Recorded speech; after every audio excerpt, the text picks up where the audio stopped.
यात्रा देखि फेरबा बेले चलीगला 3 जनक जीवन। सुंदरगढ़ बड़गां थाना मारिचीमुंडा निकटरे मर्मन्तुद सड़क दुर्घटना घटी। गतकाली विलंबित राति रामनवमी यात्रा देखि फेरुथिबा बेले घटी दुर्घटना। 3 बाइक आरोही को धक्का देइथिला अजଣା गाड़ी। मृतक माने बीरतला गाँव। पुलिस घटनास्थल में पहुंची तदंत करुथिबा सूचना मिली।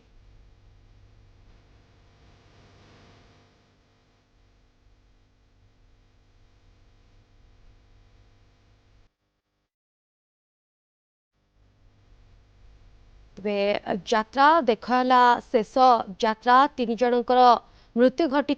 सुंदरगढ़ बड़गां थाना मरीचीमुंडा निकटरे सड़क दुर्घटना घटिथिबा सामना को आसी। विलंबित राति रामनवमी यात्रा देखि फेरुथिबा बेले दुर्घटना घटी एवं 3 बाइक आरोही को धक्का देइथिला अजଣା गाड़ी।